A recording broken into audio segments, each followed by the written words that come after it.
Bom dia, é um prazer estar com vocês novamente. Nós vamos discutir um pouquinho essa pergunta, mas antes eu gostaria de me apresentar e apresentar o ministério. Eu não vou fazer a apresentação do meu ministério agora, não vou falar muito, mas só para você saber de onde a gente vem. Eu sou pastor da Igreja Adventista, sou departamental de uma união da área de saúde e também de serviço voluntário adventista, na região noroeste do Brasil, a UNOB, União Noroeste Brasileira. E também sou diretor de um ministério, né, que é o Missões Noroeste. E esse é o nosso ministério ali em Manaus, que atende principalmente a região do interior do Amazonas.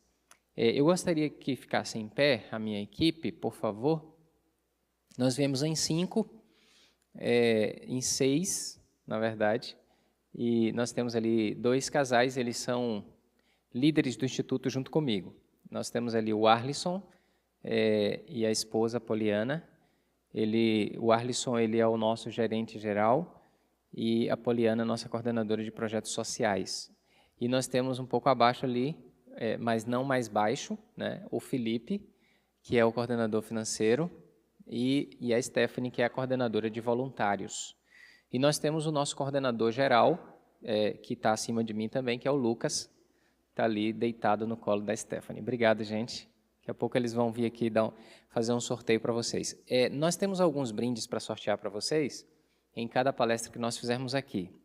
Então, nós vamos ter ali algumas camisas do Instituto, nós vamos ter um kit com o nosso chapéu, camisa e tudo mais. E aí a gente vai fazer algumas perguntas no final da palestra. E quem levantar a mão primeiro e acertar a pergunta ganha o kit, tá bom? Então presta atenção. Tá aí o meu endereço no Instagram, aonde, já tem gente levantando a mão ali, né? Vai ganhar. E tem ali o meu endereço, @pr_Ronivon, e através desse endereço você pode acompanhar nas nossas publicações. Mas, se você tiver em dúvida de me seguir ou não, segue o Instituto de Missões, Missões Noroeste, que é o nosso instituto no Instagram, e ali a gente tem todas as notícias para você. Essa é minha família, né? Aí estamos nós em um Igapó. Quem sabe o que é Igapó? Tem uma pessoa levantou a mão ali, não sabe. Igapó é quando a floresta alaga.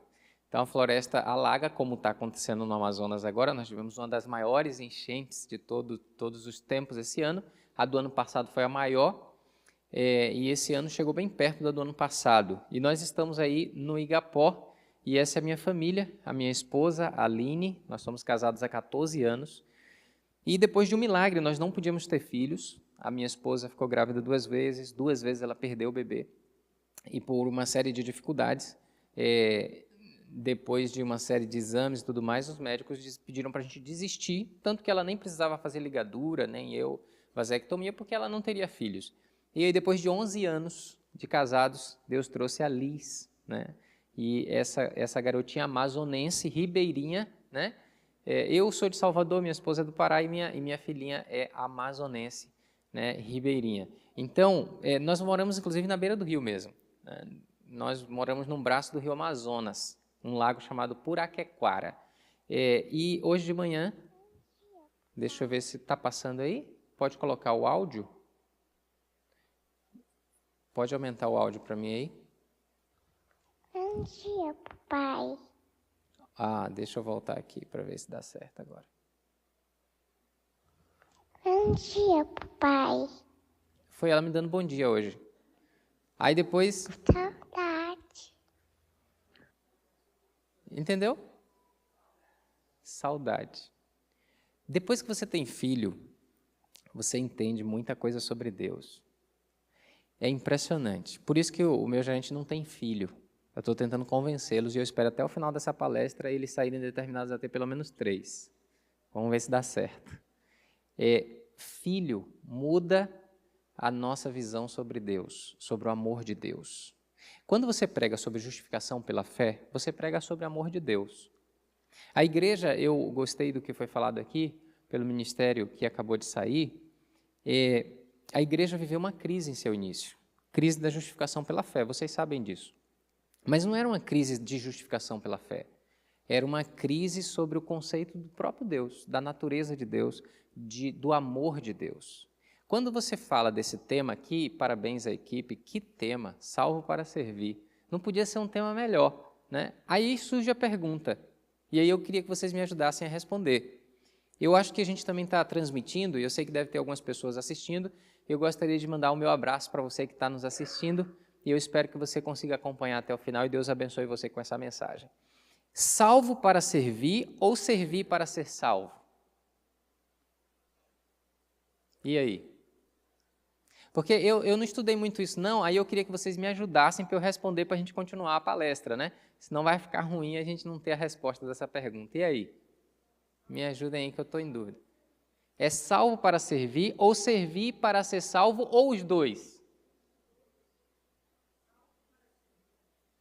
Quem acha que é o primeiro? Quem acha que é o segundo? Servir para ser salvo, levanta a mão. E quem acha que tem que ser os dois? Se completa, ok. Vou complicar um pouco mais. Quando a mulher,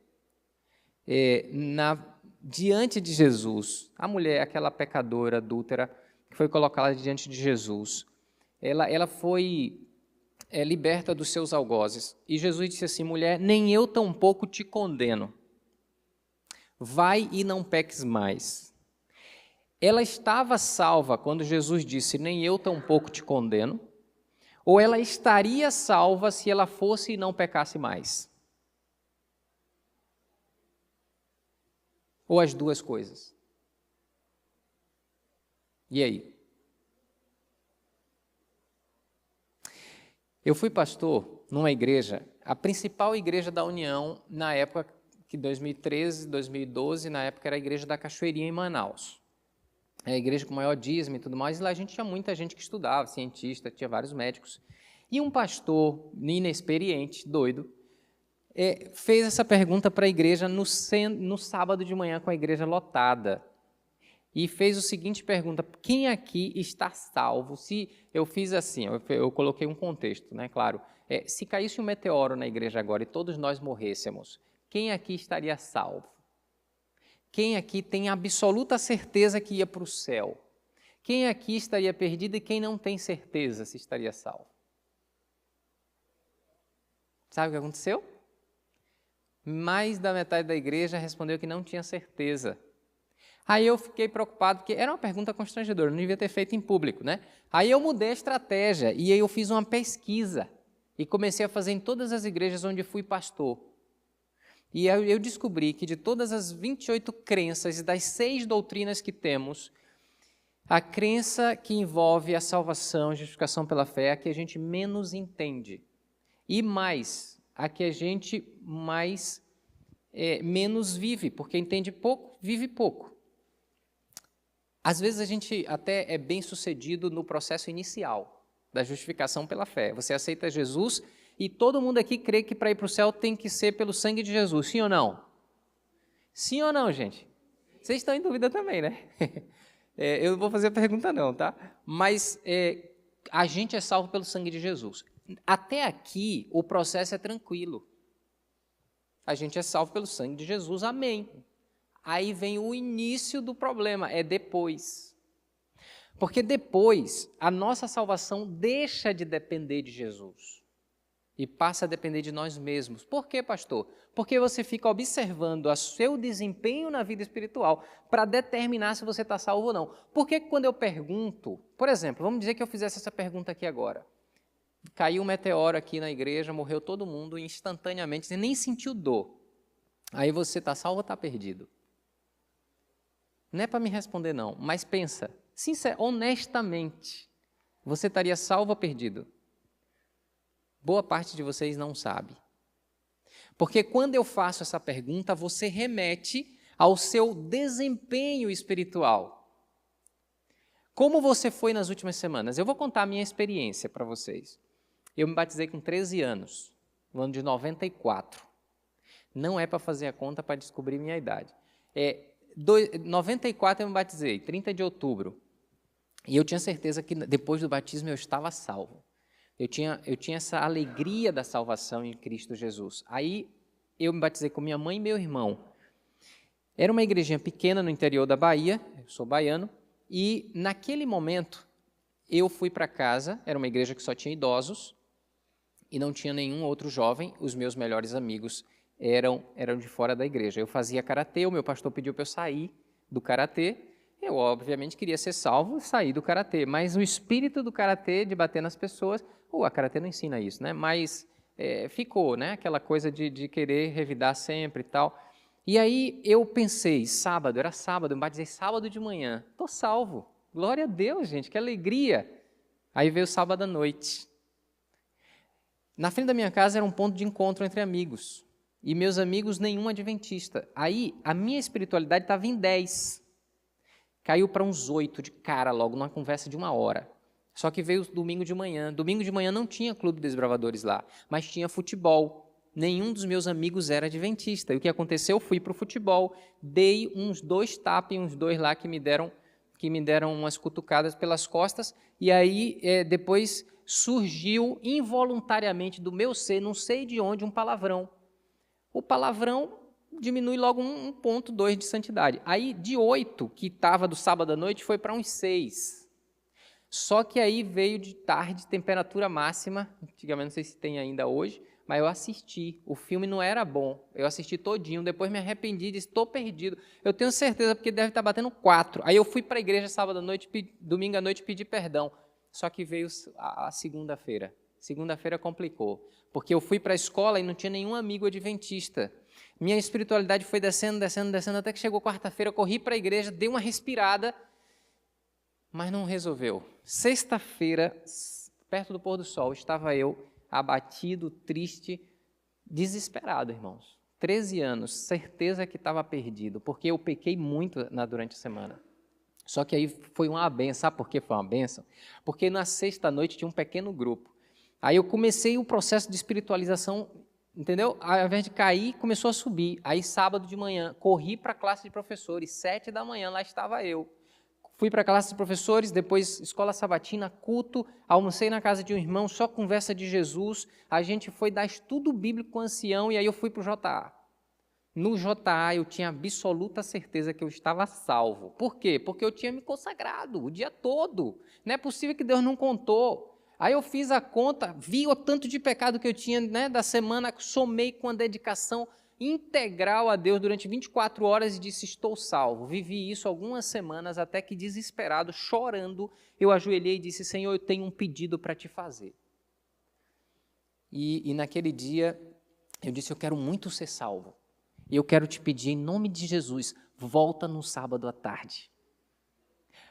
Ou então, se eu tiver que morrer, que eu morra depois das 5 da tarde de sábado, que eu tenho certeza que eu vou estar salvo.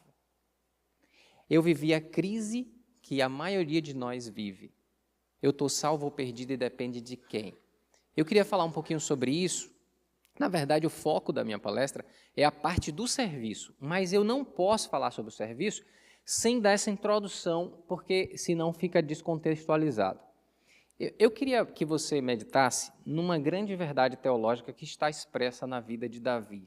Quando a gente estuda a vida de Davi, a gente pode tirar lições espirituais tremendas. Mas você conhece a grande história da vida de Davi foi o conflito com Golias, concorda comigo? O ponto, talvez o que a gente mais conhece, vocês já devem ter ouvido dezenas de sermões. E aí, o próprio Golias, ele estabelece uma verdade teológica. Golias chama os israelitas, Golias era um dos descendentes dos gigantes, um homem muito forte, e ele então tem uma ideia fantástica. Para que a gente põe os soldados para morrerem de forma inútil? Vamos fazer o seguinte, chamem o vosso herói, o homem mais forte que vocês têm, e eu vou lutar com ele. E nós nos tornamos representantes dos nossos exércitos. Se eu ganhar, nós ganhamos, os meus soldados ganham. Se a gente perder, vocês ganham. Então, em 1 Samuel 17, 8 e 9, diz assim, parou, clamou às tropas de Israel e disse-lhes, para que saís formando-vos em linha de batalha? Não sou eu filisteu, e vós, servos de Saul? Escolhei dentre vós um homem que desça contra mim.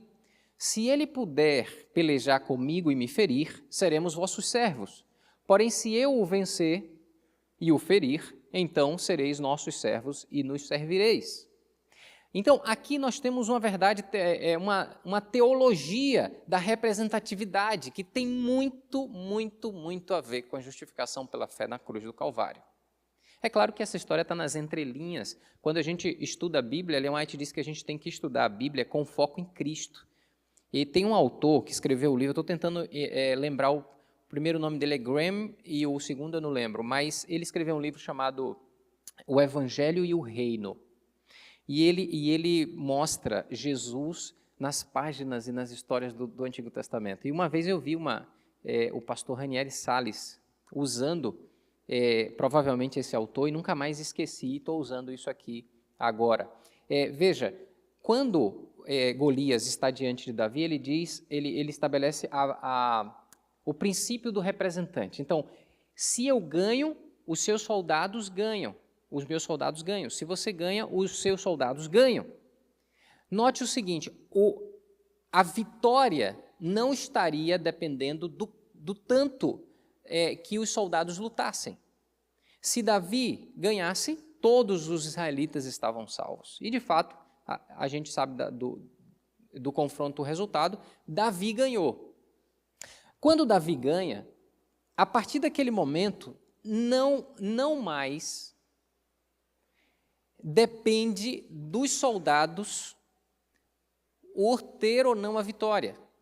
No momento que Davi arranca a cabeça do Golias, todos os soldados de Israel passam a ser vencedores.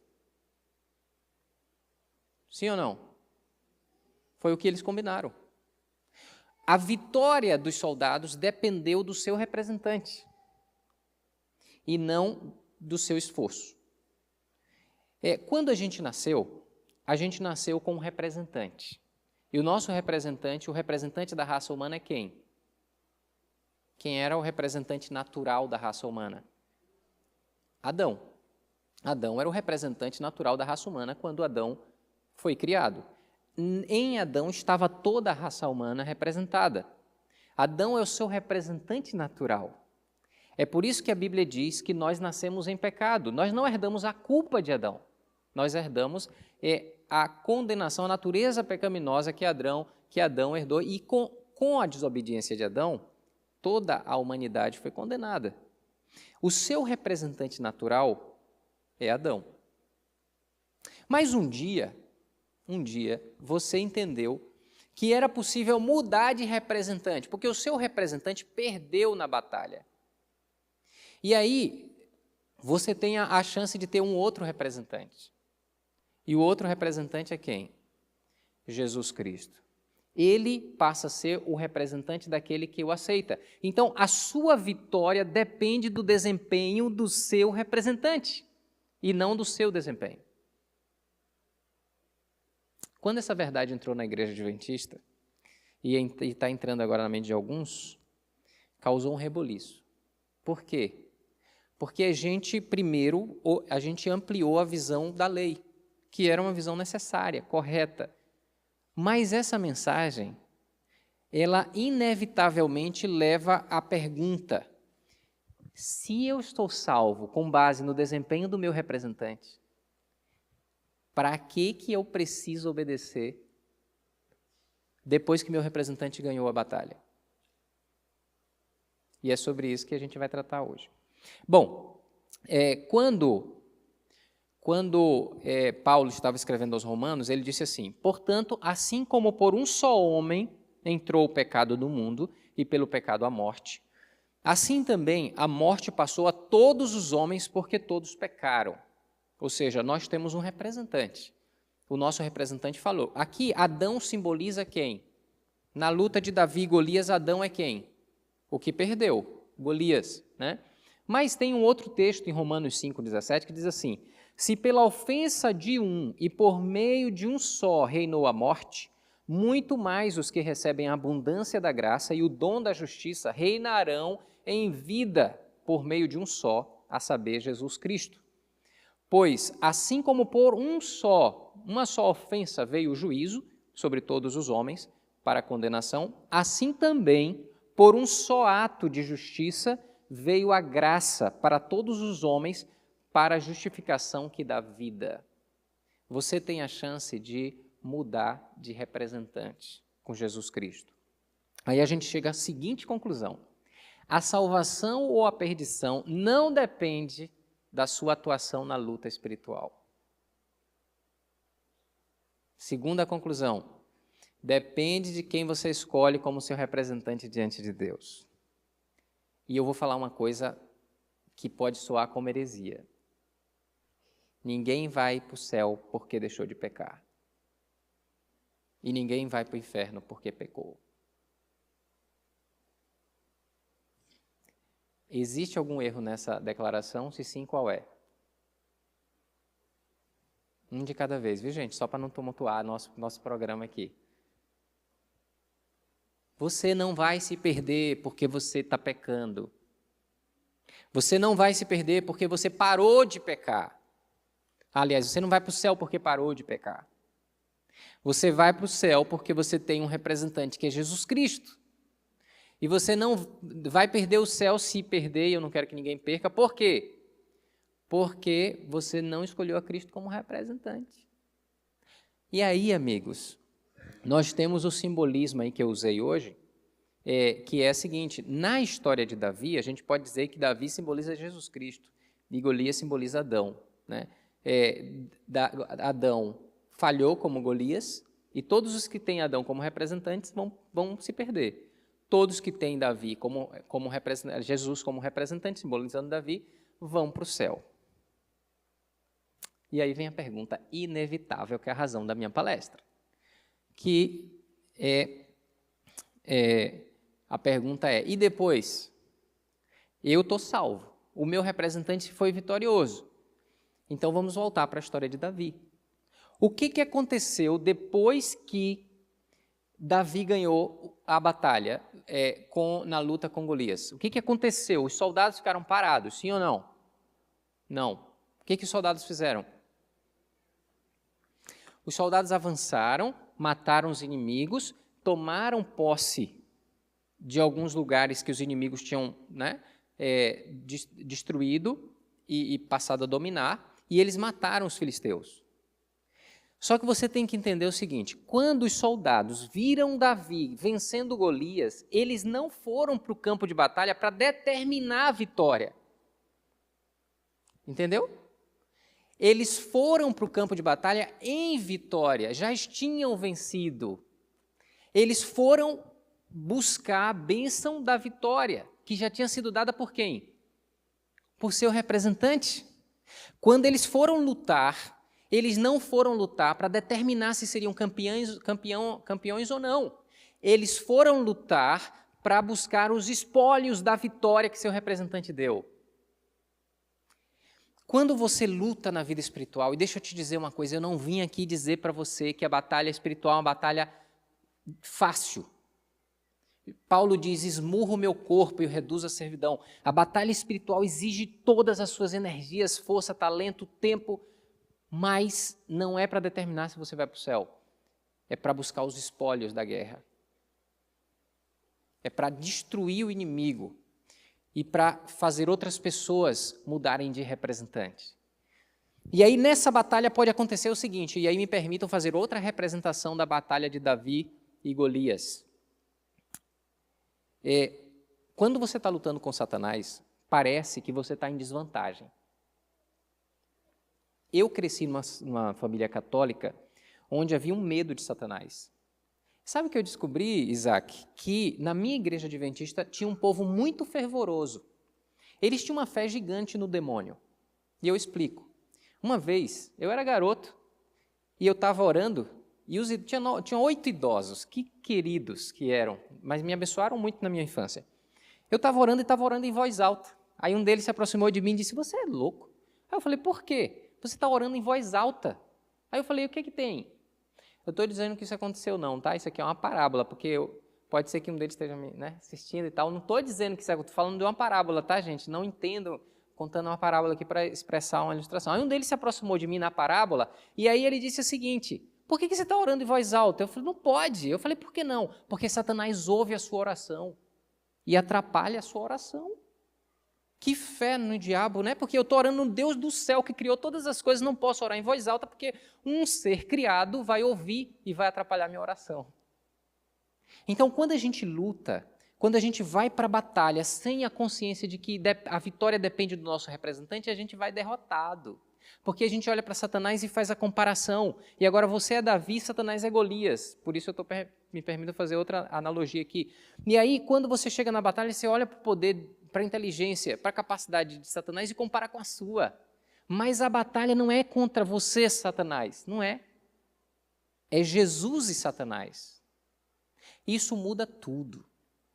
Porque você não luta para vencer. Você já venceu através do seu representante, que é Jesus Cristo. Você luta para permanecer com o representante certo. E aonde é que está agora o ponto onde você tem que dispensar mais energia na vida espiritual? Aqui vem um ponto do serviço. É o tempo que você dedica para manter-se com o representante certo. Então, o que torna você campeão é o tempo que você passa orando, lendo a Bíblia, meditando, pedindo a Deus que use você nas decisões que tem que tomar. Sabe, você que é diretor de grupo, no dia que você tem que mandar uma pessoa embora, que dor, né, antes do tempo, a questão disciplinar, alguma coisa assim, é nesse momento que você tem que dizer, Senhor, eu estou indo em vitória. Sabe, as grandes vitórias que eu tive no ministério que a gente atua foi assim. Vou contar uma experiência para vocês. Eu não sei quem já ouviu falar do SEVES aqui em Rondônia. Doutor Vitor trabalhava, uma pessoa muito querida, está hoje no Vitor e a Gabi. Eles estão hoje na nossa clínica em São Roque. E a gente começou o SEVES ali, depois o Vitor e a Gabi chegaram posteriormente. Nós ganhamos um terreno avaliado em 2 milhões de reais. A associação ganhou, eu era o secretário da associação, nós começamos o SEVES. Ninguém queria que começasse, mas Deus ficou me incomodando, começa e tudo mais. Chegou um dia que nós lutamos para construir os ambientes onde os jovens morariam. E aí a gente estava buscando todos os recursos, mas não tinha. Aí eu reuni o grupo que estava comigo ali e a gente decidiu fazer direito. A gente disse, olha, a gente já fez o que podia. Vamos fazer agora, vamos pedir a Deus que Ele faça, porque a obra é dele. E se Ele está impedindo que a gente faça, é porque Ele precisa nos dizer que é Ele que vai fazer. E aí a gente ajoelhou, orou e fez um jejum. Era uma quinta-feira. Nós jejuamos toda quinta-feira. Na quinta-feira, final da tarde, a gente quebrou o jejum com um culto e uma janta. Na sexta-feira pela manhã, por volta das 7h30 da manhã, uma irmã me ligou. Essa irmã tinha ido ser atendida lá no SEVES, que a gente fazia atendimento lá, atendimento de saúde. E essa irmã ela me ligou 7h30 da manhã, eu tinha 5 departamentos na associação e mais secretária executiva. Imagina, e era diretor do SEVES. Era uma aventura, uma agonia, muita coisa para fazer. Sexta-feira, terrível. Aí ela me ligou e disse, pastor, eu preciso que o senhor vá no banco comigo. Aí eu falei, fazer o quê, irmã? Eu preciso que o senhor me ajude numa transação. Eu falei, irmã, deixa eu lhe falar, é que a senhora talvez ligou para o número errado. Aqui é o pastor Ronivon, eu sou pastor, fiz teologia. Eu nunca fui bancário. Assim, eu posso lhe ajudar, mas nunca fui bancário, né? Aí ela disse, pastor, eu quero que o senhor vá comigo, pastor. O senhor tem que me acompanhar, porque eu vou até a boca do caixa, eu preciso fazer uma transação e eu preciso da sua ajuda. Aí eu falei, ô irmã, olha, hoje, aí narrei para ela, eu tinha uns 5 compromissos, eu falei, vou fazer tá. Aí ela disse, pastor, deixa eu lhe contar uma história. Eu falei, conte. Doido para ela desligar. Eu tive um sonho de madrugada, mas não foi um sonho normal. Aí eu falei, como foi seu sonho? Ela disse, eu sonhei, e Deus apareceu para mim e disse assim, vá no banco e transfira 44 mil reais para a conta do SEVES, porque eu quero começar uma construção e você vai ser a primeira doação dessa construção.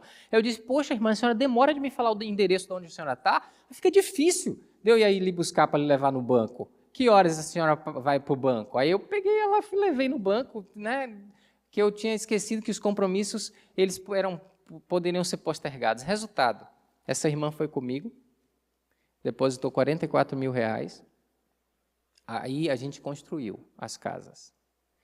A construção das casas terminou, eu tinha saído e ainda estava construindo. No final, em torno de 500 mil reais foi a construção das casas. Deus deu. Não foi eu que corri atrás, irmãos. Foi Deus que deu. O grande problema é o seguinte, a gente começa a vida cristã com Jesus, mas a gente não continua a vida cristã com Jesus. As grandes vitórias que você vai ter na vida espiritual, você primeiro tem na sua câmara de oração, e você ouve isso em todos os sermões, mas na prática, a gente quer que seja a gente. Então, vou fazer uma palestra, vou fazer um projeto, vou criar uma coisa. Você começa a se preocupar, né? Começa a se preocupar. Como que a gente vai construir aqui? Lembram, quem já ouviu falar da história de Madison? Madison. Ellen White olhou a fazenda e disse, foi essa fazenda aqui que eu vi no sonho. E eles disseram, não. Né? Ou Sutherland, acho que é esse o nome. E Magan, alguma coisa. Não, a gente quer um lugarzinho pequeno, a gente quer começar um negocinho pequeno. Ela disse, não, tem que ser aqui. Aí eles começaram a negociar, a mulher aumentou em $1.000, ela disse, não é por causa de $1.000 que Satanás vai impedir que a gente tenha o terreno. Pois vai ser aqui. E eles choraram, foram voltar e tal. Mas se era a vontade de Deus? Se era a vontade de Deus, ia acontecer, porque Deus criou as estrelas. Em Isaías, eu estava lendo na minha meditação ontem, ele diz assim, eu que expandi o universo. Eu conheço as estrelas pelo nome. E todas me obedecem. Só que a questão é a seguinte, se você luta em vitória, o sucesso do seu ministério não depende de você, depende de Deus. E enquanto você tiver seu ministério na sua mão, ele não vai prosperar. Porque a vida cristã é uma vida de justificação pela fé constante. A justificação pela fé não é só quando você encontrou Jesus. Você entendeu? A justificação pela fé é para sempre. A justificação pela fé não é a maneira como você vai ser salvo, é a maneira como você vai ser salvo e a maneira como você vai ser santificado. Você depende de Jesus para ser salvo e você depende de Jesus para ser santificado. Você depende de Jesus para acordar, para dormir, para falar, para vir para OCI. Você depende de Jesus para ter dinheiro para o seu ministério. Você depende de Jesus para falar com amor com as pessoas. O desempenho seu não determina a sua vitória. Pastor, eu já entendi. E aonde é que está a minha parte na história aí? A sua parte na história é fazer como Jacó. A sua parte na história, a sua parte na batalha, você vai precisar fazer como Paulo. Esmurro meu corpo e o reduzo a servidão, para que, tendo pregado a outros, não venha eu mesmo a ser desqualificado. Porquanto agora nenhuma condenação há para os que estão em Cristo Jesus, que andam segundo a carne, mas segundo o Espírito. E aí vem a pergunta, estamos em Cristo? Olha só o texto. Portanto, agora nenhuma condenação há para os que estão em Cristo Jesus, que não andam segundo a carne, mas segundo o Espírito. Quando alguém perguntar para você, está salvo? Você não pode lembrar da sua vida, tem que lembrar da vida de Jesus. E você não vai dizer, sair por aí afirmando, estou salvo, para não cair na presunção. Você vai dizer, a minha salvação depende do meu representante, que é Jesus Cristo. Pergunte para ele, e não para mim. Agora, a grande questão é, você está em Jesus ou não? Estamos em Cristo ou não? E para isso, esse assunto é um assunto que me apaixona, é um assunto que eu gosto de estudar, porque eu descobri que é o centro da vida cristã. E eu descobri, ao longo dos estudos, em Ellen White, na Bíblia, 8 evidências que mostram se a pessoa está em Jesus ou não. Há sempre um risco de mostrar isso aqui. Isso aqui não é uma receita de bolo, e não é, por favor, não entenda que eu vou falar as 8 evidências. Quando eu começar a falar, por favor, não pense assim, eu tenho as 8 evidências, estou salvo. O objetivo não é mostrar se você está salvo e, estando salvo, você sair daqui feliz e descansado. O objetivo é você fazer uma autoavaliação para descobrir se você está em Cristo ou não. Porque o ponto é esse, estando em Cristo, sua salvação depende dele e você vai sair em vitória. Tudo bem? Posso avançar, gente? É um tema meio denso, Isaac, não é? Mas eu acho que é necessário para os próximos temas que virão. Tá bom? E se alguém tiver alguma coisa para acrescentar e alguma dúvida, isso aqui é um congresso, a gente pode ficar livre para falar. 8 evidências de que você foi salvo. Primeira delas, se você sofreu o novo nascimento, se você se existiu em sua vida em algum momento uma mudança radical expressa através do batismo. Não estou falando do batismo em si. O batismo nem necessariamente é uma evidência. Mas quando você entrega a vida a Jesus e há uma mudança radical na sua cosmovisão, essa é a primeira evidência de que você esteja em Cristo. A segunda evidência de que talvez você está em Cristo é se você sente um desejo ardente pela palavra de Deus. Eu tenho ouvido alguns pregadores por aí e eles são muito honestos. Eles dizem, olha, é uma luta ler a Bíblia. É muito difícil, eu não tenho vontade. Eu respeito isso. E essa é a luta de todos nós. Mas alguém que está em Cristo passa a amar a Bíblia. Essa é uma segunda evidência de quem está em Jesus. Uma terceira evidência é se você tem uma necessidade de orar. Se você tem uma necessidade de orar. Se você sabe que a oração precisa fazer parte da sua vida, é uma evidência de você estar em Cristo. Uma quarta evidência é se Cristo tomou o centro da sua vida. Como assim, pastor?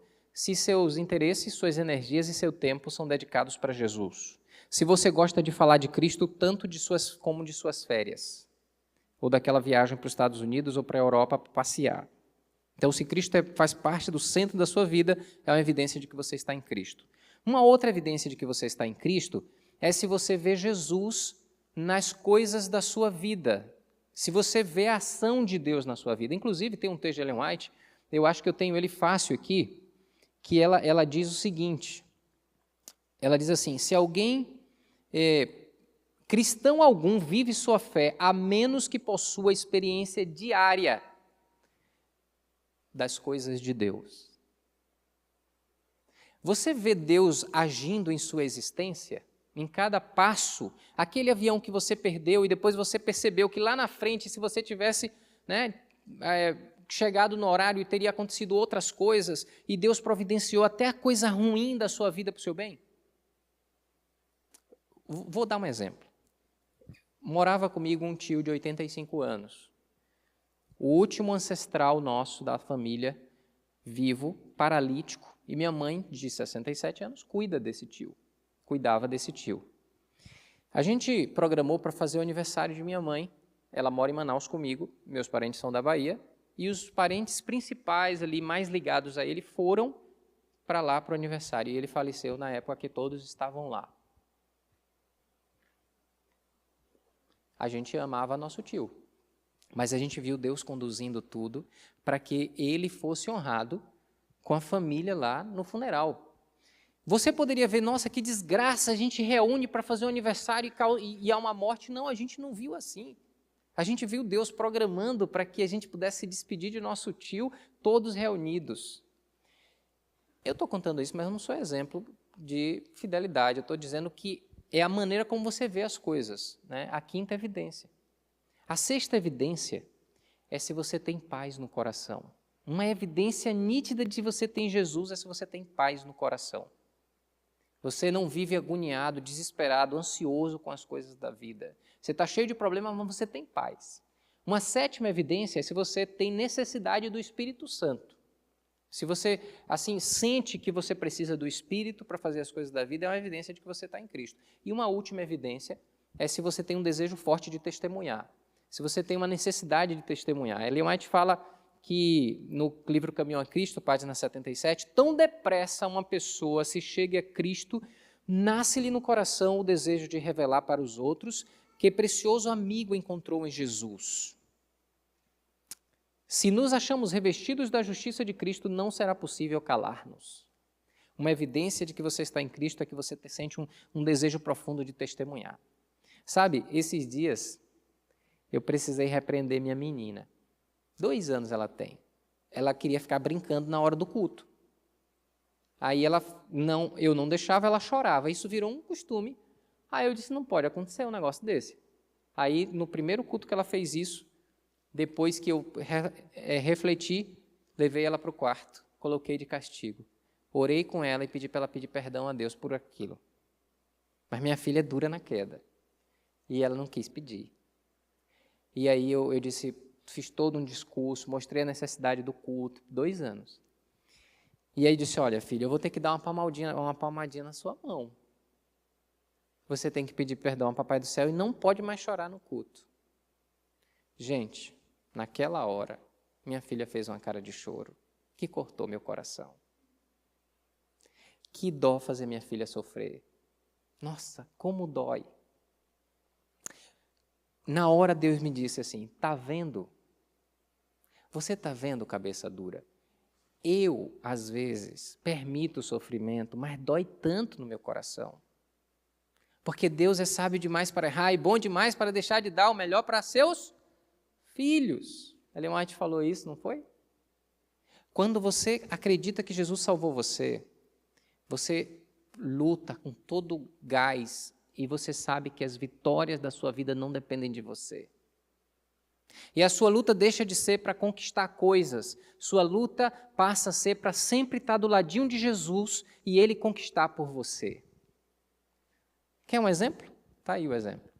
Jacó era um homem que ele lutava a vida dele e ele queria conquistar pelas próprias forças. A palavra Jacó, né, significa aquele que segura o calcanhar.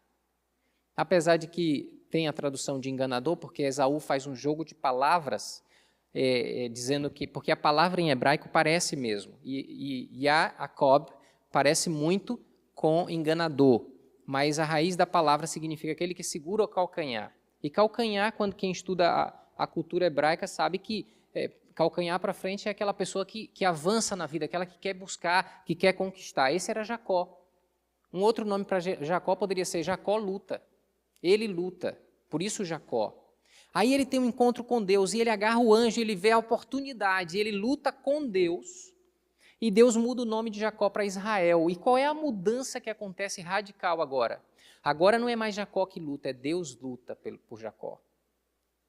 E o nome de Jacó passa a ser o homem que lutou com Deus. Sabe qual é a sua luta na vida cristã? Lutar com Deus, não contra Deus.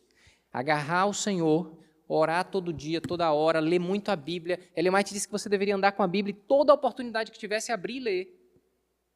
Toda oportunidade que tivesse, orar, para ter certeza quem é seu representante. Termino, porque tem uma moça me ajudando ali. Eu cresci na Bahia, no Recôncavo, e lá tinha muita plantação de laranja. Um dia, eu fui levado no laranjal para aprender como é que plantava laranja. E eu tive uma decepção tremenda, que foi o quê? Eu descobri que todas aquelas laranjas doces e saborosas que eu estava vendo, nenhuma era um pé de laranja.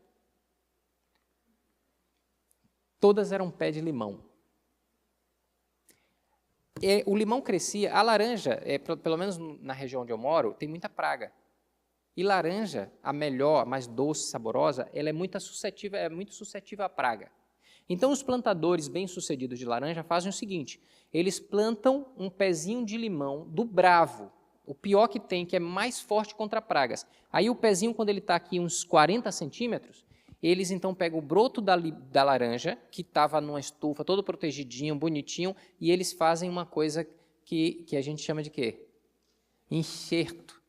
Pega o broto da laranja e junta com o pezinho com o caule do limão. Aquilo se torna um pé de laranja. E o limão amargo, né? O limão difícil de tragar, passa a ser um pé de laranja saborosa. Só que eu aprendi com quem me ensinou a plantar pé de laranja que tem um segredo para dar certo o enxerto. O pezinho não é de laranja, é de limão. Então, o plantador de laranja, ele tem que ter um cuidado quando ele faz enxerto, que é o quê? Toda vez que nasce um broto de limão, ele tem que ir lá e cortar. Ele não pode deixar um brotinho de limão nascer no caule do limão. Por quê? Porque o pé é de limão. Então, um brotinho de limão sobressairia e a seiva passaria a mandar nutriente só para o broto de limão. E aí, sabe o que aconteceria? O brotinho de laranja morreria. O segredo para um enxerto de laranja dar certo é você cuidar com os brotos. Você nasceu como um pé de limão, amargo, azedo, ninguém... Gente, você não... eu vou dizer uma coisa de coração, estão me filmando aí. Eu e você temos o mesmo sobrenome, pecador. E você não vale um centavo se você for sozinho, sem Jesus, igual eu. Você é um pé de limão. Aí Jesus diz assim, filhão, tem como ser uma laranja. Vamos fazer o enxerto? Bora. Qual é a sua luta agora? Cortar o broto de limão. O que é sabedoria na Bíblia, se não é isso? Sabedoria é temor do Senhor. O temor do Senhor é o quê? Afastar-se do mal. Qual é a minha luta na vida espiritual para ser salvo, pastor? A minha luta para ser salvo na vida espiritual é manter-me do lado do representante certo. E aí vai exigir uma grande luta de mim. Manter-me do lado do representante certo. E Deus vai te dar grandes vitórias. Vou terminar porque eu tenho mais 2 palestras nos próximos dias, senão não vão me deixar falar mais. Tem um texto, Caminho a Cristo, página 44, que diz assim: para viver uma vida santificada, você é tão dependente de Cristo como o ramo depende do tronco para crescer e frutificar. Separado de Cristo, você não tem vida, não tem poder para resistir à tentação ou crescer na graça e na santidade. Permanecendo nele, você vai florescer. Se sua vida estiver ligada a ele, você não murchará, nem deixará de produzir frutos. Será como uma árvore plantada junto a fontes de águas. Você está cheio de problema, está difícil no seu ministério, calma. Não é assim que luta a vida cristã. A vida cristã é uma vida de paz. Se você for desesperado por campo de batalha, você está indo derrotado, vai perder. Você primeiro clama a Deus, ajoelha e só levanta quando tiver paz. E quando você tiver paz, a vitória é sua. Vá buscar. Sabe por que eu não pregava isso? Porque a primeira vez que eu preguei, alguém disse: você está muito neopentecostal, viu? E eu descobri que isso é bíblico. E Jesus pediu para a gente ser assim. Jesus chamava seu pai de Abba, paizinho, papai. Ele me ama. Não importa o que aconteça comigo, eu vou para a cruz, mas ele me ama. Quem aqui gostaria de viver? Não é sermão não, gente, mas eu tenho que fazer apelo. Pastor, né? Não tem jeito. Quem aqui gostaria de viver a vida cristã mantendo o foco correto do esforço que você tem que ter para ser salvo, que é manter-se do lado do representante e não conquistar sua salvação por si próprio? Glória a Deus, Deus abençoe você, que você seja cheio de vitórias. Amém? Amém. Eu ia fazer o sorteio, mas eu acho que não dá tempo. Eu vou fazer diferente. As pessoas fizeram, né, guardaram, e aí eu posso fazer então na minha próxima palestra, no início da minha palestra eu faço as perguntas dessa daqui. Combinado? Ou seja, eu continuo mantendo minha palavra, só espera um pouquinho, tá bom? Muito obrigado, Deus abençoe vocês e abençoe a todos nós no restante do programa. Amém.